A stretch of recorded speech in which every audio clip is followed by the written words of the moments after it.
Acid क्या होता है, उसका स्ट्रक्चर क्या है, ठीक है, उसका प्रॉपर्टीज़ क्या है, उसका स्ट्रक्चर क्या है, उसका फंक्शन क्या है और उसकी क्लासिफिकेशन क्या है, इन सब बातों के बारे में जानेंगे।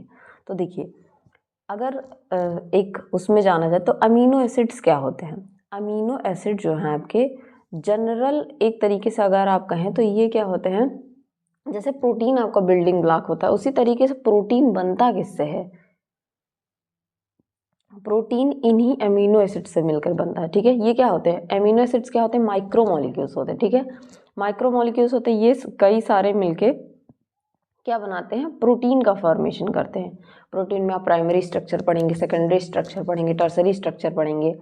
उसको बनाने के लिए इन प्रोटीन्स की ज़रूरत होती है। अब ये प्रोटीन्स क्या होते हैं इनको एक बार के लिए समझेंगे, ठीक है। जो अमीनो एसिड होते हैं ये constituent group of neutral product होते हैं। इसका मतलब क्या है, और एक चीज़ और समझिए, clearly distinguished from other natural compound chemically mainly because of their ampholytic properties and biochemically mainly because of their role as a protein constituents। तो इसमें कुछ बातें कही गई, जैसे अमीनो एसिड क्या है, एक कॉन्स्टिट्यूएंट ग्रुप है। यहाँ आप अमीनो एसिड का स्ट्रक्चर देख रहे होंगे, अगर आप इसको मैच करने की कोशिश करेंगे तो आपने मीथेन देखा होगा, CH4 जिसको कहते हैं। अगर इस H4 को मैं यहाँ से हटा के इस तरीके से लिखने की कोशिश करूँ, ठीक है, 4 H ग्रुप आपको अलग अलग दिखेगा।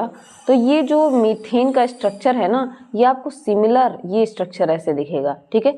एक बीच में C है, इससे एक H अटैच है, फिर इससे COOH अटैच है, और इससे क्या है आपका NH2 अटैच है, ठीक है।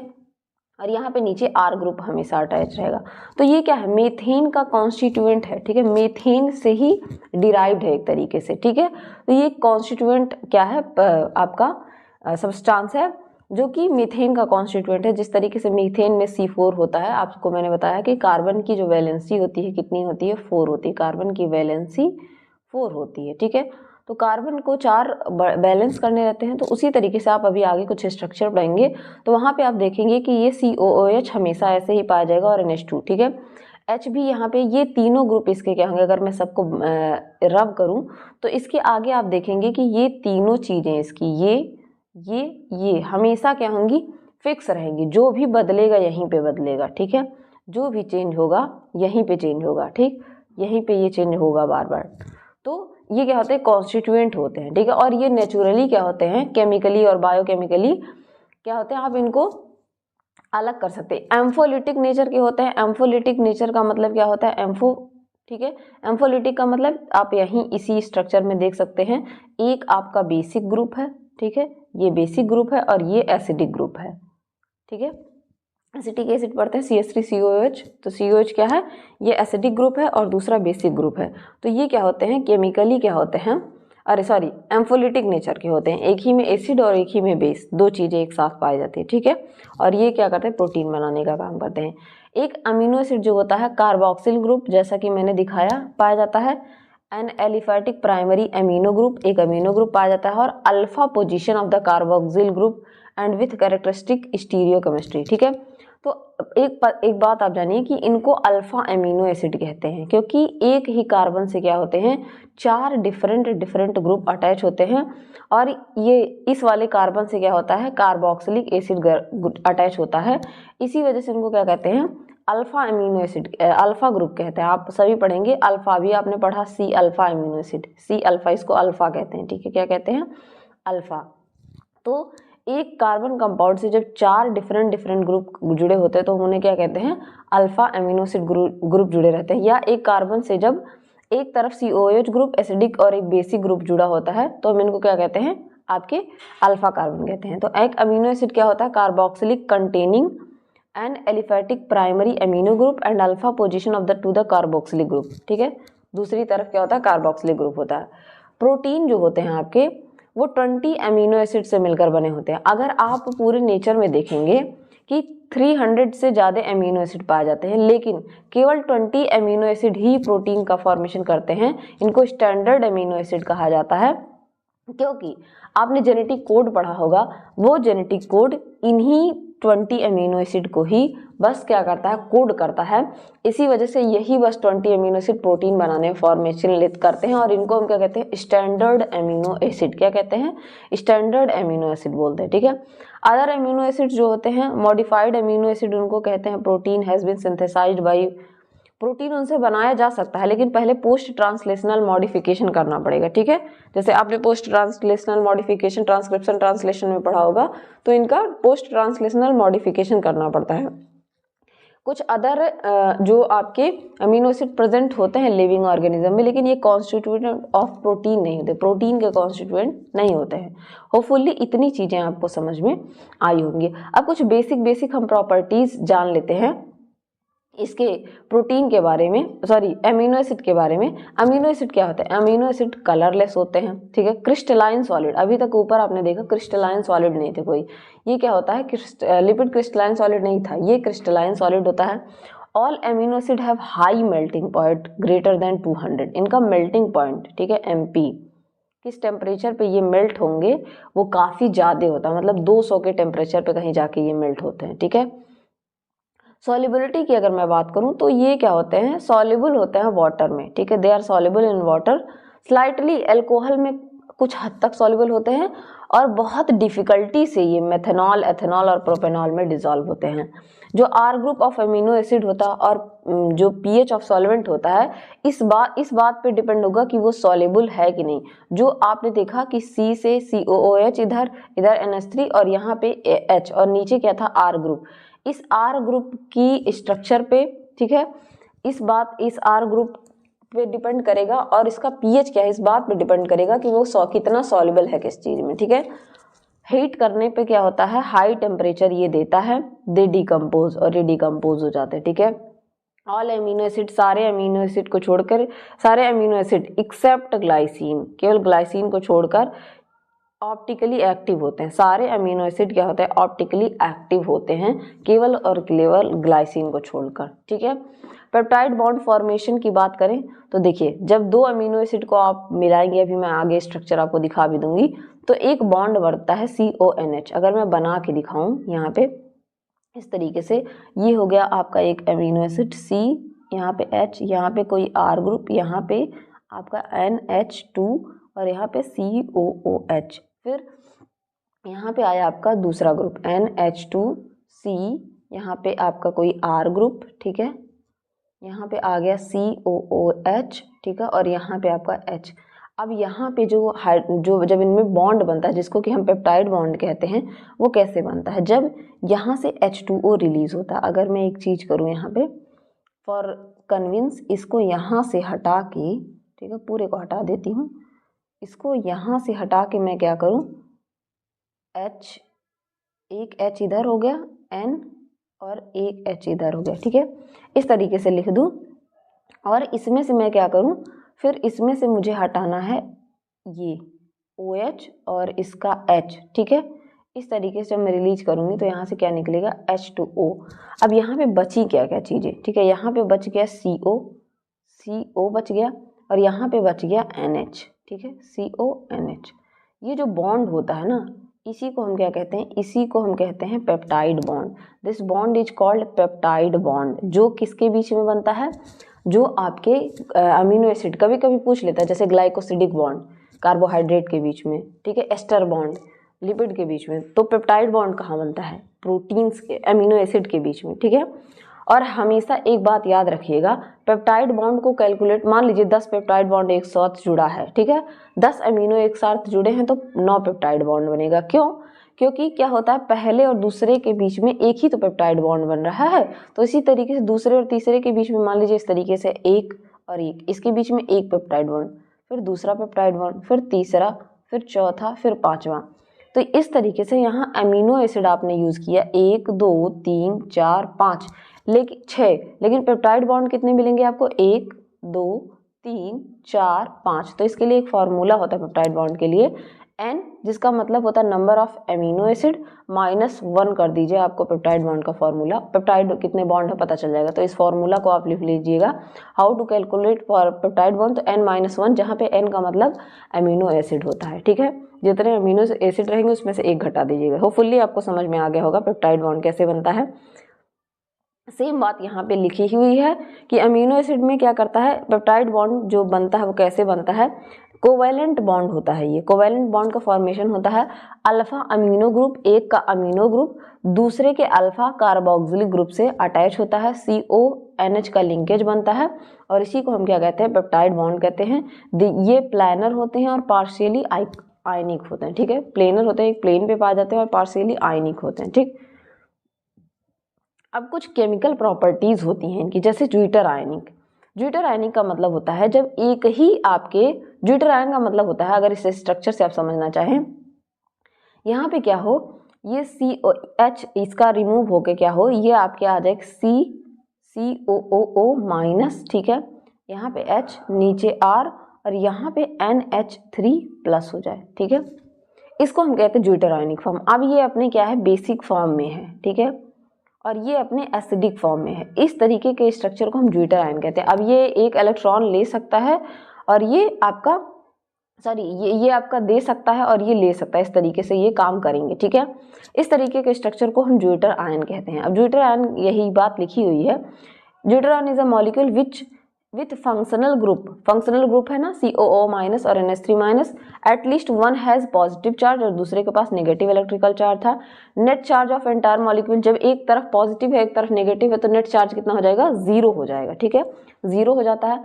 अमीनो एसिड का बेस्ट नोन एग्जाम्पल क्या है, ज्विटर आयंस है। ठीक है, दे कंटेन अमीनो ग्रुप जिनको कि बेसिक ग्रुप कहते हैं, कार्बोक्सिलिक ग्रुप जो कि एसिडिक होता है, NH2 ग्रुप जो होता है स्ट्रॉन्गर बेस होता है, so it's pick up H plus जो कि H प्लस ले लेगा, और COOH क्या होता है, ये आपका वीक क्या होता है, वीक एसिड होता है, तो ये क्या करेगा, आपका H प्लस उसको दे देगा, तो ये क्या हो जाते हैं, ज्विटर आयनिक फॉर्म में आप पाए जाते हैं। जो अभी तक NH2 था वहाँ पे NH3 हो गया। ठीक, the neutral zwitter ion is the usual form of amino acid, usually amino acid इसी फॉर्म में पाए जाते हैं। ठीक है, एम्फोटेरिक प्रॉपर्टी होती है, ये क्या होता है, दोनों एसिड और बेस दोनों के फॉर्म में पाए जाते हैं। यहाँ पे अमीन ग्रुप भी और कार्बोक्सिलिक ग्रुप भी प्रेजेंट होता है, तो इस तरीके के नेचर को हम क्या कहते हैं, एम्फोलिटिक नेचर कहते हैं। ठीक है, निनहाइड्रिन टेस्ट कुछ होता है अमीनो एसिड का, अगर हम 1 ml निनहाइड्रिन सोल्यूशन लें और 1 ml प्रोटीन सोल्यूशन के साथ ऐड कर दें और उसको हीट करें तो हमें वायलेट कलर मिलता है, जो कि अल्फा अमीनो एसिड के प्रेजेंस को क्या करता है, इंडिकेट करता है। ठीक है, ज़ैंथोप्रोटिक टेस्ट, ये क्या होता है, ज़ैंथोप्रोटिक टेस्ट क्या होता है, performed for the detection of aromatic amino acid. अभी अमीनो एसिड का जब आप क्लासिफिकेशन पढ़ेंगे मैं बताऊंगी तो उसमें आप देखेंगे aliphatic amino acid, aromatic amino acid, non polar, polar amino acid पाए जाते हैं। तो एरोमेटिक अमीनो एसिड ऐसे अमीनो एसिड जिनमें रिंग वाले स्ट्रक्चर पाए जाएंगे। ठीक है, वो पाए जाते हैं, उनके टेस्ट के लिए हम क्या करते हैं, ज़ैंथोप्रोटिक टेस्ट करते हैं, और वो 3 होते हैं, टायरोसिन, ट्रिप्टोफान और फिनाइल एनालिन। अभी इनका मैं शॉर्ट फॉर्म भी बताऊंगी कि वाइफ से आप इसको याद रख सकते हैं। ठीक है, सिंगल कोड में। In a protein solution the nitration of benzoid radical present in the amino acid chain occurs due to the reaction with nitric acid. ये क्या करेंगे, बेंजोइड रेडिकल आपको दिखेंगे अमीनो एसिड में, क्यों, जब ये रिएक्ट करता है नाइट्रिक एसिड से तो येलो कलरेशन देता है, इससे पता चलेगा यहाँ पे एरोमेटिक अमीनो एसिड्स प्रेजेंट है। Reaction with Sanger reagent, Sanger reagent होता है प्रोटीन के डिटेक्शन में, कोडिंग में भी आप इनका यूज करते हैं। 1-फ्लूरो-2-4 डाई नाइट्रोबेंजीन, इसको कहा जाता है सैंगर रिएजेंट को। React with free amino group, free amino group के साथ रिएक्ट करता है। इन द पेप्टाइड चेन में in A mild alkaline medium, थोड़ा सा माइल्ड एल्कलाइन बेसिक मीडियम देना पड़ेगा, अंडर कोल्ड कंडीशन में ये रिएक्ट करेगा। Reaction with nitrous acid, 6th वाला लास्ट है, ये क्या होता है, नाइट्रस एसिड रिएक्ट करता है अमीनो ग्रुप के साथ, लिबरेट करता है नाइट्रोजन लिबरेट करेगा and form the corresponding hydroxyl group. ठीक है, अब हम स्ट्रक्चर ऑफ अमीनो एसिड को पढ़ेंगे। सबसे पहले बेसिक स्ट्रक्चर पढ़ेंगे, उसके बाद सारा देखेंगे। ऑल 20 जो आपके अमीनो ग्रुप है आर अल्फा अमीनो एसिड्स। ठीक है, सारे अल्फा अमीनो एसिड्स होते हैं सब। ठीक है, they contain a carboxylic group and amino group और एक side R group attach to the alpha carbon. ये रहा आपका एक अमीनो एसिड का स्ट्रक्चर, यहाँ भी दिखा रखा है आपको। इसमें आपको कई सारी चीज़ें देखने को मिल जाएंगी, जैसे कि आपका ये कार्बोक्सिल ग्रुप, ये ज्विटर आयनिक फॉर्म में है, ये इसका ज्विटर आयनिक फॉर्म है। ठीक है, देख सकते हैं इसी तरीके से मोस्टली ये पाए जाते हैं। इसका H कहाँ चला गया, यहाँ पे। अब N नाइट्रोजन की वैलेंसी 3 होती है, तो यहाँ आपको देखने को मिल जाएगा 4 बॉन्ड, इसी वजह से H। अगर इसको इस तरीके से लिखेंगे तो यहाँ पे NH3+, ठीक है, वैलेंसी मेंटेन करने के लिए। कार्बन का यहाँ पे मेंटेन ऑक्सीजन का 2 होता है, यहाँ 1 ही है, तो 1 पे O- आ जाएगा, ठीक है। आपको अलग अलग ग्रुप देखने को मिल जाएंगे, फिर से मैं बताऊँ, यहाँ पे एक कार्बोक्सिलिक ग्रुप आपको देखने को मिल जाएगा, ठीक है, यहाँ पे एक कार्बोक्सिलिक ग्रुप देखने को मिल जाएगा, और फिर आपको इधर एक अमीनो ग्रुप देखने को मिल जाएगा, एक हाइड्रोजन। हमेशा ये तीनों चीज़ें हमेशा क्या होंगी, फिक्स रहेंगी। जो चेंज होगा इसको वेरिएंट या वेरिएबल ग्रुप भी कहते हैं, यही चेंज होगा बार बार, ठीक है, वेरिएबल ग्रुप कहलाता है, यही बार बार क्या होगा, चेंज होगा, ठीक है। Glycine which does not have side chain, कुछ एक्सेप्शंस हैं, उसके बाद हम पढ़ेंगे। ग्लाइसिन जिसके पास साइड चेन नहीं होता है, क्योंकि यहाँ पे आपको देखने को मिलेगा ग्लाइसिन का जनरल फार्मूला COOH NH2, और यहाँ पे भी H, और यहाँ यही सिंपल ग्लाइसिन का फार्मूला है, ठीक है। साइड चेन कुछ होता नहीं है, तो इसी वजह से इनमें क्या होता है, it's alpha carbon contain 2 hydrogen, और इसके अल्फा कार्बन पे आपको 2 हाइड्रोजन देखने को मिल जाएंगे, ठीक है। बाकी सारे में आपको 4 ग्रुप देखने को मिलेंगे। प्रोलीन एक अभी देखेंगे अमीनो एसिड है, जिसमें क्या पाया जाता है, नाइट्रोजन पार्ट जो होता है, नाइट्रोजन वाला पार्ट, वो इस तरीके से NH2 वाला पार्ट रिंग में पाया जाएगा, ठीक है।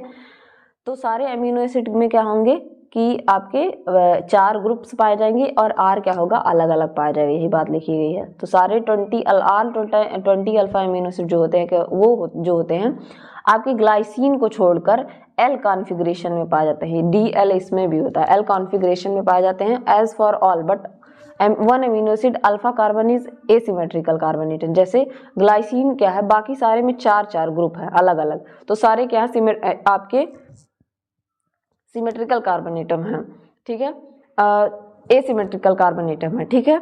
लेकिन जो आपका ग्लाइसिन है, इसके पास एसिमेट्रिकल कार्बोनेटम नहीं है, सिमेट्री नहीं है, क्योंकि यहाँ पे H 2 बार आ गया है, ठीक है। तो 2 ग्रुप एक साथ आ गए हैं, इस वजह से ये क्या होते हैं, हमेशा क्या होते हैं, ये L कॉन्फ़िगरेशन में नहीं पाए जाते हैं, ठीक है। ये ऑप्टिकली एक्टिव नहीं होते हैं, ना ही ये D होते हैं, ना ही L फॉर्म में पाए जाते हैं, ठीक। एक बात और जान लीजिए कि जो फर्स्टली डिस्कवर्ड अमीनो एसिड था वो आपका एस्पेराजीन था, ठीक है। बाकी चीज़ें तीनों पॉइंट्स वही हैं। जो होता है ऑप्टिकली इनएक्टिव होता है। अब आप इसको देखेंगे तो यहाँ पे जब इनका अकायरल कहा जा रहा है, ये सुपर इम्पोजिबल मिरर इमेज है, ठीक है। क्या है, सुपर इम्पोजिबल। अगर इसको देखेंगे तो दोनों सेम दिखेगा, और ये दोनों क्या है, नॉन सुपर इम्पोजिबल हैं। जब इन पे मिरर के पास रखा जाएगा ये, और ये कायरल हैं, और इस तरीके के इमेज को हम क्या कहते हैं, इस तरीके के स्ट्रक्चर को हम एक दूसरे का इनांसियोमर कहते हैं। क्या कहते हैं, इनांसियोमर कहते हैं। यहाँ पे प्रॉपर्टीज़ और हैं नोट्स से, जैसे अगर मैं बात करूँ alpha and beta amino acid क्या होते हैं। अगर आप देखेंगे यहाँ पे कि जब इस तरीके से एक कार्बन है, ठीक है, ये C देखा आपने, एक कार्बन से 4 डिफरेंट ग्रुप हैं, इनको हम कहेंगे अल्फ़ा कार्बन। सेम अगर कार्बन और कार्बन, इस कार्बन से भी 4 डिफरेंट ग्रुप, मान लीजिए ये हो गया, ये हो गया, ये हो गया, ठीक है, तो इसको कह देंगे अल्फ़ा। इससे एक और लगा है और इससे भी 4 डिफरेंट ग्रुप आपको अगर देखने को मिल जाएं तो हम इसे क्या कहते हैं, बीटा कार्बन कहते हैं। क्या कहते हैं, बीटा, यहाँ आपको दिख रहा होगा, ठीक। DNA कॉन्फ़िगरेशन क्या होता है, अगर NH2 हमेशा इस साइड में है तो ये कॉन्फ़िगरेशन L कॉन्फ़िगरेशन कहलाता है, जिसमें मोस्टली अमीनो एसिड हैं इसी कॉन्फ़िगरेशन में पाए जाते हैं। और अगर NH2 इस साइड में है तो उसे हम क्या कहते हैं, D कॉन्फ़िगरेशन कहते हैं, D अमीनो एसिड्स कहते हैं, ठीक है। R एंड S कॉन्फ़िगरेशन की बात की जाए तो R एंड और S कॉन्फ़िगरेशन क्या है कि अगर हम अमीनो एसिड्स की नंबरिंग करें तो ये रहा 1, ठीक है, आपका 2, 3, अगर इस तरीके से ये क्लॉकवाइज घूम रहे हैं तो ये कहलाएगा R आइसोमर, और अगर ये एंटी क्लॉकवाइज घूम रहे हैं तो ये क्या कहलाएगा, S आइसोमर। ऑप्टिकल एक्टिविटी का मतलब होता है डेक्स्ट्रो रोटेटरी और लीवो रोटेटरी, ये D और स्मॉल l होते हैं, इससे नहीं आप जोड़ेंगे, ये केवल अमीनो एसिड के बेसिस पे है, ठीक है। उनके 3 लेटर नेम और उनके सिंगल लेटर नेम जानेंगे, ठीक है। यहाँ पे देखेंगे आप, तो यहाँ पे अगर मैं बात करूँ तो ये देखिए आप, ठीक है, इस स्ट्रक्चर में आप देखेंगे 20 अमीनो एसिड आपको देखने को मिल जाएंगे। यहाँ पे अमीनो एसिड का नाम है, ये 3 लेटर कोड है और ये 1 लेटर कोड है। एलानीन को हम ALA कहते हैं और इसे A से रिप्रेजेंट करते हैं। आर्जिनीन को हम ARG और R से रिप्रेजेंट करते हैं। एस्पराजीन को ASN N से रिप्रेजेंट करते हैं। एस्पार्टिक एसिड को ASP और D से रिप्रेजेंट करते हैं। सिस्टीन को सिस और इसको C से रिप्रेजेंट करते हैं। ग्लूटामीन को GLN और इसको Q से रिप्रेजेंट करते हैं। ग्लूटामिक एसिड को GLU और इसे E से रिप्रेजेंट करते हैं। ग्लाइसिन को GLY और इसको G से रिप्रेजेंट करते हैं। हिस्टिडीन को HIS और इसको H से रिप्रेजेंट करते हैं। आइसोल्यूसिन को ILE और इसे I से रिप्रेजेंट करते हैं। ठीक है, सेम अगर मैं बात करूं तो यहाँ आपको देखने को मिल जाएगा ल्यूसीन को LUE और L से रिप्रेजेंट करते हैं। लाइसिन ये LY रहेगा, LYSINE। लाइसिन को LYS और K से रिप्रेजेंट करते हैं। ठीक है, मेथियोनिन को MET और M से, फेनाइलएनालिन को PHEF से, प्रोलीन को PRO और P से, सेरीन को SERS से, थ्रियोनिन को THR T से, ट्रिप्टोफान को TRPY से, टायरोसिन को TYRY से और वैलिन को V से, अस्पराजीन को ASKB से, ग्लूटामिक एसिड या ग्लूटामिन को GLX और Z से। अब अगर आप देखेंगे तो 3 इसमें आपको देखने को मिलेंगे एरोमेटिक, ट्रिप्टोफान, टायरोसिन W और Y। ठीक है, और ऊपर आपको देखने को मिल जाएगा फिनाइल एनालिन F। इसी से हम कहते हैं वाइफ से याद कर लीजिए आप। आपको ट्रिप्टोफान और टायरोसिन और फिनाइल एनालिन। ठीक है, मोस्टली आपको कुछ को छोड़कर बाकी चीज़ें आपको वही आगे का 3 लेटर, ये तो आगे के 3 लेटर ही होंगे और यहाँ आगे भी है, जैसे प्रोलीन का P, सेरीन का CS, थ्रियोनिन का T। ठीक है, वैलिन का V, केवल कुछ को छोड़कर बाकी आपको सेम देखने को मिल जाएंगे, पहला लेटर ही देखने को मिल जाएगा। ठीक है, essential non essential amino acid को याद करने का एक फॉर्मूला है कि अगर आप एसेंशियल अमीनो एसिड को याद कर सकते हैं तो my very talented friend is waiting Kajol. ठीक है, सेमी एसेंशियल में आपका राहुल याद रख सकते हैं, नॉन एसेंशियल बाकी जो बचे हुए हो जाएंगे नॉन एसेंशियल। अगर एसेंशियल और सेमी एसेंशियल याद हो गए तो बाकी बचे हुए नॉन एसेंशियल हो जाते हैं। ठीक है, ये एक फार्मूला था। जरा सा इनका स्ट्रक्चर फार्मूला भी आप समझ लीजिए। अगर मैं ग्लाइसिन की बात करूँ तो ग्लाइसिन मैंने बताया था कि यहाँ पे COOH और NH3, ठीक है, और HS देखने को मिल जाएगा। अब बाकी की 3 चीज़ें क्या हो जाएंगी, कांस्टेंट हो जाएंगी। जैसे ये एलानिन की बात करें तो सिंपल अगर CH3 ऐड कर देंगे तो एलानिन हो जाएगा। ये बाकी 3 कांस्टेंट, और अगर यहाँ पे CH3 ऐड कर देंगे तो ये क्या हो जाएगा, वैलिन हो जाएगा। आगे, और ये क्या है, non polar aliphatic R group है। ये क्या है, non polar aliphatic R group है। ल्यूसीन में ये तीनों चीज़ें सेम, यहाँ पे CH2 CH CH3 ऐड कर देंगे तो ये ल्यूसीन का फॉर्मूला। मेथियोनिन में क्या है आपके, मेथियोनिन और सिस्टीन आप देखेंगे इसमें सल्फर कंटेनिंग अमीनो एसिड होते हैं, तो कभी कभी पूछ लेता है sulphur containing amino acid. Methionine और आपका सिस्टीन, आगे आप देखेंगे सिस्टीन, ये दोनों क्या है, सल्फर कंटेनिंग अमीनो एसिड है, इनमें सल्फर पाया जाता है। ठीक, यहाँ पे भी देखिए आगे का स्ट्रक्चर फॉर्मूला सेम, और नीचे में क्या CH2 S CH3, ये वेरिएबल हो गया। इसमें भी आपके आइसोल्यूसिन में सेम फॉर्मूला है यहाँ तक का, और नीचे क्या होगा CH CH3 CH2 CH3, ये अलग हो गया, ये तो दे ही रखा है। ठीक है, फिर ये पॉजिटिवली चार्ज R ग्रुप है। यहाँ पे देखेंगे आपको पॉजिटिव चार्ज देखने को मिल जाएगा सब में। ठीक है, पॉजिटिवली चार्ज R ग्रुप देखने को मिल जाएंगे। इस तरीके से इनका फॉर्मूला है लाइसिन, आर्जिनिन और हिस्टिडीन का। ये आपके जो हैं ये इस वाले बॉक्स में ये पोलर अनचार्ज R ग्रुप है। पोलर है लेकिन अनचार्ज है, मतलब कोई इन पे चार्ज नहीं है। जैसे ऊपर वाले आपके सेरीन बाकी सब फिक्स रहेगा, नीचे का ही बदलेगा। थ्रियोनिन और सिस्टीन यहाँ भी आपको S देखने को मिल जाएगा। ठीक है, तो नीचे प्रोलीन ये क्या होंगे, ये आपको थोड़े साइक्लिक फॉर्म में दिखेंगे। प्रोलीन में देखेंगे आप NH2 क्या है, साइक्लिक ग्रुप में है। ठीक है, ये चीज़ अलग थी, थोड़ी सी एक्सेप्शन था। ठीक है, एस्पराजीन और यहाँ पे ग्लूटामीन देखने को मिल जाएगा। फिर नीचे अगर मैं बात करूँ तो यहाँ पे आप देख लेंगे, यहाँ पे नॉन पोलर एरोमेटिक ग्रुप देखने को आपको मिल जाएंगे, जिसमें 3 ही आते हैं वाइफ। ठीक है, ट्रिप्टोफान, टायरोसिन और फिनाइलएलानिन, ये तीनों क्या है, ये ग्रुप में पाए जाते हैं। तो इस तरीके से आप इनका स्ट्रक्चर देख सकते हैं। ठीक, इसी तरीके से बॉन्ड का फॉर्मेशन आपको देखने को मिल जाएगा। देख सकते हैं आप, OH और H निकल जाता तो CO और NH बॉन्ड बन जाता। ठीक है, यहाँ पे भी एक स्ट्रक्चरल फार्मूला दिया, आप इसको देख सकते हैं। यहाँ पे कुछ कैरेक्टर्स दिए हैं, जैसे नॉन पोलर एलिफैटिक जो अमीनो एसिड्स होते हैं, एलिफैटिक जिनमें रिंग नहीं होगा। ठीक है, R group of in this classes acid are non polar and hydrophobic होंगे। एसिड होंगे, नॉन पोलर होंगे और हाइड्रोफोबिक होंगे, जैसा कि आपने देखा, जिसमें कि glycine, alanine, valine, leucine, isoleucine, methionine, proline आते हैं। एरोमेटिक अमीनो एसिड में क्या होता है, फेनाइल एनालिन, टायरोसिन और ट्रिप्टोफान आते हैं, जिनमें एरोमेटिक साइड चेन होते हैं, मतलब रिंग वाली साइड चेन, जैसा कि मैंने आपको दिखाया भी कि यहाँ पे एसिड जुड़ा हुआ था। ठीक है यार, ये क्या होता है, नॉन पोलर होते हैं, मतलब हाइड्रोफोबिक ये भी होंगे, नॉन पोलर होंगे, और ये all can participate in hydrophobic interaction. Hydrophobic interaction जहाँ होगा वहाँ ये पाए जाएंगे। पोलर अनचार्ज अमीनो एसिड जो होते हैं ये क्या होते हैं, मोर सॉल्युबल होते हैं वाटर में, हाइड्रोफिलिक होते हैं, जब हाइड्रोफिलिक होते हैं सॉल्युबल होंगे। नॉन पोलर अमीनो एसिड्स इनमें पाए जाते हैं। फंक्शनल ग्रुप इनमें हाइड्रोजन बॉन्ड विथ वाटर के साथ ये बनाते हैं।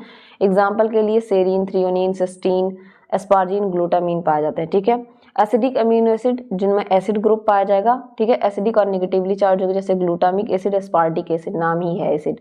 Basic amino acid which are group basically और positively charge, lysine, arginine, histidine, ठीक है।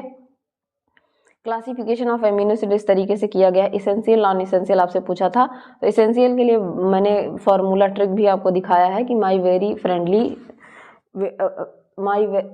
Close friend is waiting for Kajol, ठीक है, राहुल से मैंने आपको बताया था सेमी इसेंशियल के लिए, ठीक है। तो ये है इसेंशियल अमीनो एसिड, ये है कंपोनेंट नॉन इसेंशियल और ये नॉन इसेंशियल।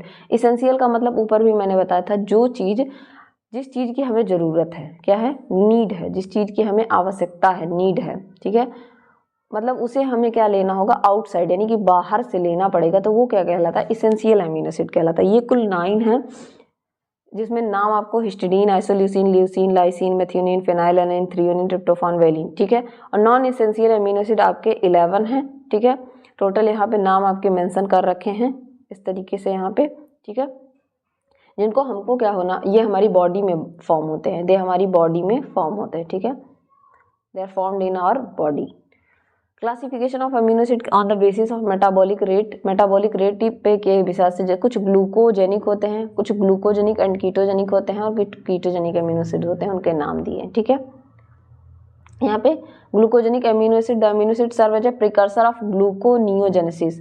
ये अमीनो एसिड जो होते हैं ये ग्लूकोनियोजेनेसिस, जब ग्लूकोज का फॉर्मेशन क्या हम किससे करेंगे, अमीनो एसिड से करेंगे। तो कौन कौन से अमीनो एसिड से हम ग्लूकोज का फॉर्मेशन कर सकते हैं, glycine, alanine, serine, aspartic acid, asparagine, glutamic acid, glutamine, proline, valine, methionine, इन सब से हम क्या कर सकते हैं, जब हम ग्लूकोज का फॉर्मेशन करते हैं, ग्लूकोज वाले चीज से नहीं, किसी अमीनो एसिड से, किसी फैट से, तो उनको क्या कहते हैं, ग्लूकोजेनिक। कीटोजेनिक अमीनो एसिड क्या होते हैं, these amino acid break down to form ketone body, जब इनको तोड़ा जाए तो कीटोन बने, ठीक है, C डबल बॉन्ड O वाला स्ट्रक्चर, ठीक है, कीटोन बॉडी बने, ल्यूसीन और लाइसिन।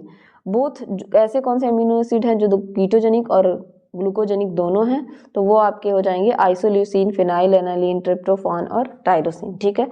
अमीनो एसिड्स का फंक्शन क्या होता है, 20 वेरी इंपॉर्टेंट अमीनो एसिड हमारे उसमें पाए जाते हैं। बिल्डिंग ब्लॉक्स होते हैं आपके ऑल लिविंग बॉडी का, क्योंकि बिल्डिंग ब्लॉक हमारा प्रोटीन है और प्रोटीन बनता है अमीनो एसिड का, ठीक है।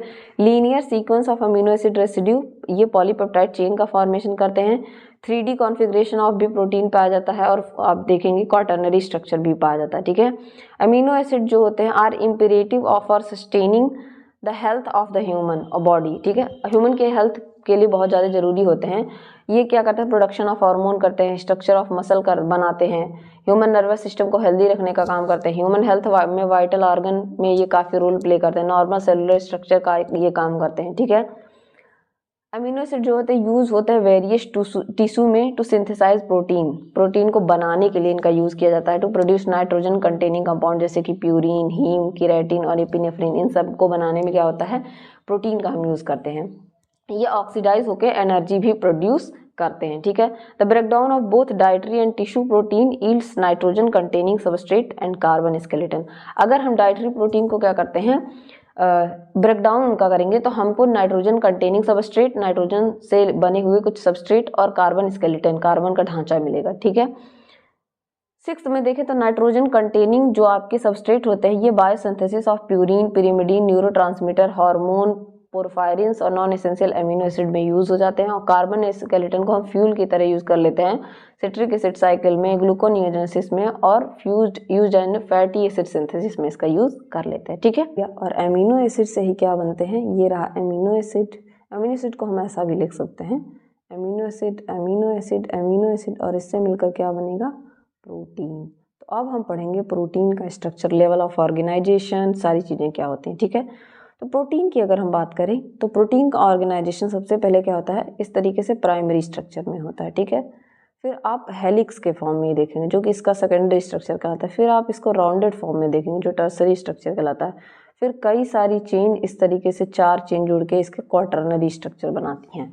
तो ये कुछ इस तरीके का इसका अरेंजमेंट होता है। डीनेचुरेशन ऑफ प्रोटीन क्या होता है, 4 बेसिक हैं, प्राइमरी, सेकेंडरी, टर्सरी, क्वाटरनरी, ठीक है। इस तरीके से आप देखेंगे भी लेवल ऑफ ऑर्गेनाइजेशन में एक एक अमीनो एसिड इस तरीके से अटैच होके क्या कर रही हैं, ये प्राइमरी वाला बना रही है, ठीक है। Primary amino acid is a sequence of chain of amino acid, chain of amino acid है। सेकेंडरी में आपको अल्फा हेलिक्स और प्लेटेड सीट्स देखने को मिलेंगे सेकेंडरी स्ट्रक्चर में, ठीक है। यहाँ आपको अमीनो एसिड हाइड्रोजन बॉन्ड के साथ लिंक हुआ दिखाई देगा, यहाँ कोई बॉन्ड नहीं, केवल और केवल पेप्टाइड बॉन्ड है। कौन सा बॉन्ड? Peptide bond. यहाँ एक अनदर बॉन्ड देखने को मिलेगा, हाइड्रोजन बॉन्ड। टर्सरी स्ट्रक्चर में क्या होगा, बीटा प्लीटेड सीट के साथ साथ आपको अल्फा हेलिक्स दोनों साथ देखने को मिलेंगे टर्सरी स्ट्रक्चर में, ठीक है। और यहाँ पे आपको और कई सारे बॉन्ड देखने को मिलेंगे। क्वाटरनरी स्ट्रक्चर में क्या होता है, quaternary structure is a protein consisting of more than 1 amino acid. ये आपका एक अमीनो एसिड का स्ट्रक्चर, ये दूसरा, तीसरा और ये चौथा, इस तरीके से आपको देखने को मिलेंगे, ठीक है। तो आपको टर्सरी तक तो एक मतलब टर्सरी में आपको, ठीक है, टर्सरी में आपको प्राइमरी और सेकेंडरी दोनों देखने को मिल जाएंगे, लेकिन क्वाटरनरी थोड़ा सा अलग हो जाता है। प्राइमरी स्ट्रक्चर की बात करें तो प्राइमरी स्ट्रक्चर ऑफ प्रोटीन जो होता है उसको number and sequence of amino acid कहते हैं, ठीक है। अमीनो एसिड इसमें क्या होते हैं, पेप्टाइड बॉन्ड का फॉर्मेशन जो कि कोवैलेंट बॉन्ड है, इस तरीके से आपको देखने को मिल जाएगा कि वो फॉर्मेशन करते हैं। वही ये रहा आपका NH2, इस तरीके से C नीचे ग्रुप, यहाँ ग्रुप और यहाँ पे COOH, तो ये COOH हट जाएगा यहाँ से तो फिर से आ जाएगा यहाँ पे NH और इस तरीके से C अलग अलग जुड़ते चले जाएंगे, ठीक है। यहाँ पे क्या होता है, कार्बोक्सिलिक ग्रुप एक अमीनो एसिड का दूसरे के अमीनो ग्रुप से क्या होता है, जुड़ता है, ठीक है। और ये पेप्टाइड चेन का फॉर्मेशन करते हैं इस तरीके से, एक अमीनो एसिड और ये दूसरा अमीनो एसिड दोनों जुड़ के पेप्टाइड बॉन्ड बनाए, ये रहा डाइपेप्टाइड बॉन्ड, ठीक है।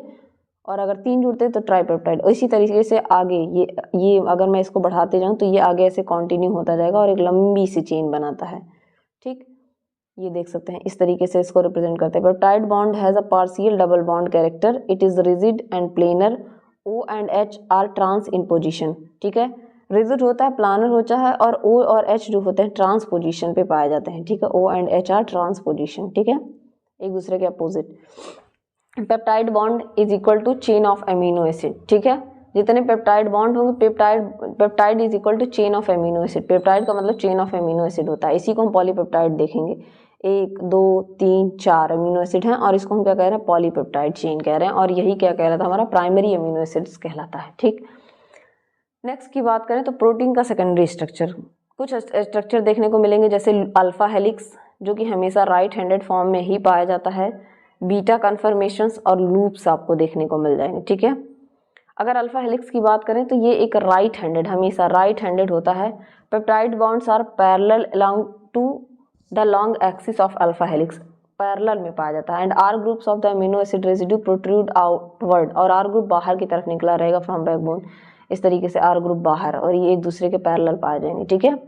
यहाँ पे the repeating unit of the alpha helix single turn off helix which extended 5.4 angstrom along the long axis, ठीक है। 5.4 एंगस्ट्रॉम क्या होता है, लॉन्ग होता है। ईच हेलिकल टर्म में 3.6 अमीनो एसिड रेसिड्यू, रेसिड्यू का मतलब होता है जहाँ भी वाटर रिलीज होगा, दो चीज़ों को जोड़ने पे जहाँ पे वाटर रिलीज हो उसको हम रेसिड्यू कहते हैं, ये बात याद रखिएगा। तो इनका जो हेलिकल टर्न होता है, ईच टर्न मतलब ये एक टर्न क्या होगा, 3.6 अमीनो एसिड से मिलकर बना होगा, फिर ये दूसरा टर्न 3.6 से, इस तरीके से। अल्फा हेलिक्स जो होते हैं ये क्या होते हैं, स्टेबलाइज्ड किसके द्वारा होते हैं, हाइड्रोजन बॉन्ड के जो 2 इलेक्ट्रोपॉजिटिव नाइट्रोजन एटम के बीच में बनता है। 2 इलेक्ट्रोपॉजिटिव नाइट्रोजन एटम के बीच में बनेगा पेप्टाइड लिंकेज में, और ये electronegative carbonyl oxygen and the electronegative carbonyl oxygen atom of the 4th amino acid on that amino terminal. इस तरीके से आप अगर इसको समझेंगे तो ये रहा आपका जो हाइड्रोजन बॉन्ड है वो कहाँ बन रहा है, इस तरीके से, ठीक है। ये देखिए यहाँ पे हाइड्रोजन बॉन्ड आपको देखने को मिल रहा है, और पहला वाला ऑक्सीजन जाके चौथे वाले के नाइट्रोजन से अटैच हो रहा है, तो इसको हम क्या कह रहे हैं, इलेक्ट्रोनेगेटिव कार्बोनिल ऑक्सीजन एटम, ठीक है, जो इनको स्टेबलाइज करने का काम, पहला वाला 4th वाले से जाके अटैच हो रहा है, ठीक है। तो इस तरीके से ये अपना N+4 हाइड्रोजन बॉन्डिंग पाई जाती है अल्फा हेलिक्स में। कुछ इस तरीके से ये स्ट्रक्चर दिखते हैं, left handed right handed, mostly ये राइट हैंडेड होते हैं, ठीक है। इस तरीके से इनका स्ट्रक्चर होता है। बीटा कन्फर्मेशन क्या होता है, polypeptide chain extended into zigzag arrangement, ये जिगजैग अरेंजमेंट में पाए जाते हैं, ठीक है। साइड बाय साइड प्लेट्स के फॉर्म में, इस तरीके से प्लेट्स के फॉर्म में एक दूसरे के साइड बाय पैरेलल साइड में पा देते हैं, ठीक है। हाइड्रोजन इन दोनों के एडजेसेंट में बनता है। अभी अब देखेंगे दो तरीके के ये होते हैं, एक होता है पैरेलल, दूसरा होता है एंटी पैरेलल, ठीक है। अगर इस तरीके का अरेंजमेंट है, इसका अरेंजमेंट ऐसा है, तो हम इसको कहते हैं पैरेलल बीटा शीट, ठीक है। यहाँ पे देखिए एक दूसरे के पैरेलल हैं ये और ये, एकदम पैरेलली, ठीक है। और अगर इस तरीके का अरेंजमेंट है कि इसका C डबल बॉन्ड हो ऊपर, इसका NH बॉन्ड नीचे, इसको हम कहते हैं एंटी पैरेलल अरेंजमेंट, ठीक है। टर्सरी स्ट्रक्चर ऑफ प्रोटीन की बात करें to the overall 3D structure, इसको हम 3D स्ट्रक्चर भी कहते हैं। क्या कहते हैं? 3D स्ट्रक्चर भी कहते हैं। ये जो होता है of all atom in protein is refer to as a protein tertiary structure. इसमें डाइसल्फाइड बॉन्ड, मतलब सल्फर के बीच में बॉन्ड, हाइड्रोजन बॉन्ड, हाइड्रोफोबिक और आयनिक इंटरेक्शन सब कुछ देखने को मिलेंगे, जो कि इनको स्टेबलाइज करते हैं, इनको स्टेबल बनाते हैं, ठीक है।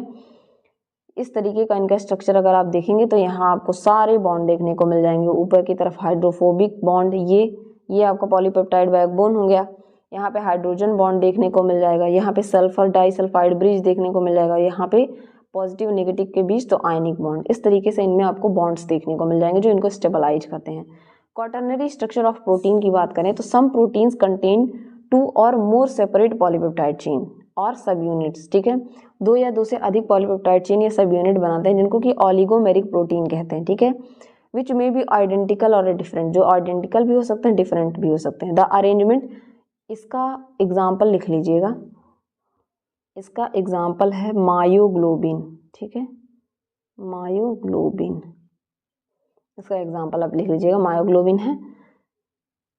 अब इनमें आपको जो है क्वाटरनरी ये जो है arrangement of these protein subunit in 3 dimensional complexes constitute quaternary structure. तो इनका जब अरेंजमेंट करके हम क्वाटरनरी बनाते हैं, disulphide bond, hydrogen bond, hydrophobic, ionic interaction सब देखने को मिल जाएंगे।